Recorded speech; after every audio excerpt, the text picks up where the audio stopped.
Saudara, bagaimana strategi para partai politik pendukung Ahok Jarot dan Anis Sandi guna menghadapi putaran kedua Pilkada Jakarta? Untuk membahasnya sudah hadir di studio Kompas TV, anggota Komisi 3 DPR dari fraksi PDI Perjuangan Masinton Pasaribu, ada juga Ketua DPP Partai Gerindra Ahmad Riza Patria, serta pengamat politik dan Direktur Eksekutif dari Poltreking Hanta Yuda. Selamat malam Bapak-Bapak semua. Malam. Ya, selamat malam Mbak. Saya mau ke Pak Masinton dulu. Ya. Sekjen PDIP Hasto Kristianto mengatakan ada kemungkinan akan mengajak koalisi pemerintahan Jokowi JK untuk mendukung Ahok Jarot. Sudah sejauh mana ini? Ya, pertama sebelum ke sana kami menyampaikan terima kasih dulu kepada warga Jakarta yang memberikan dukungan dan suaranya kepada pasangan Basuki Jarot, ya, dan juga pada seluruh tim pengusung dan pendukung, baik itu partai politik maupun para komunitas-komunitas juang, komunitas relawan. Nah, tentu dalam menghadapi putaran kedua ini, tentu tadi Sekjen sudah menyampaikan untuk membuka diri, membangun komunikasi baik formal maupun informal pada partai-partai, terutama partai-partai pendukung pemerintahan, koalisi pemerintahan di pusat, ya.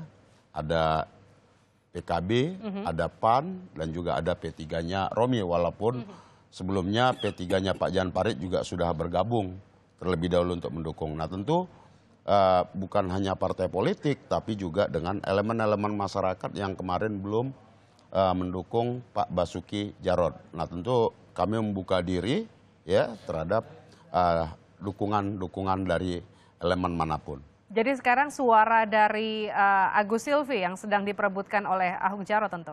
Ya, bukan hanya Agus Silvi, ya, tentu pemilih warga Jakarta, ya, karena juga masih banyak kemarin yang belum memperoleh kesempatan untuk menggunakan hak pilihnya. Pak Masinton, tapi baru saja ada informasi relawan Agus Silvi ini sudah mengalihkan dukungannya ke Anis Sandi. Apa tanggapan Anda? Ya, itu kan aspirasi, ya, bisa saja dari komunitas-komunitas, bisa ke nanti yang dari Agus Silvi bisa ke pasangan Anis, bisa juga ke pasangan Pak Basuki Jarot, tapi yang jauh lebih ini adalah merebut hati dan pikiran warga DKI Jakarta, ya, yang kemarin juga masih banyak yang belum menggunakan hak pilih dan belum memperoleh kesempatan karena tidak diberikan kesempatan untuk memilih di TPS-TPS. Saya ke Pak Riza. Pak Riza, relawan Agus Silvi sudah alihkan dukungan ke Anis Sandi. Tapi sebelum ini, seminggu sebelumnya juga PKB dari Jakarta Selatan, kalau saya tidak salah juga sudah mengalihkan dukungannya bahkan sebelum pilkada dimulai. Ini jadi sinyal-sinyal bagus bagi Anis Sandi atau seperti apa Anda melihatnya? Ya, yang pertama sebelum saya jawab, ya, kami menyampaikan selamat, ya, pada Kemendagri yang punya tanggung jawab hajatan juga terhadap pilkada di 101 daerah, juga KPU, Bawaslu, dan perangkat lainnya, tentu pemerintahan daerah yang punya tanggung jawab langsung, dan tentu masyarakat Indonesia dan juga masyarakat Jakarta, khusus Jakarta. Pelaksanaan pilkada 2017 ini menurut kami cukup baik, ya, sekalipun ada beberapa masalah administrasi soal DPT dan lain-lain. Secara umum kami harus mengapresiasi dan menghargai semua kerja institusi terkait. Yang kedua, sebetulnya kalau bicara segmen, ya, ada 4 kelompok menurut saya, ya.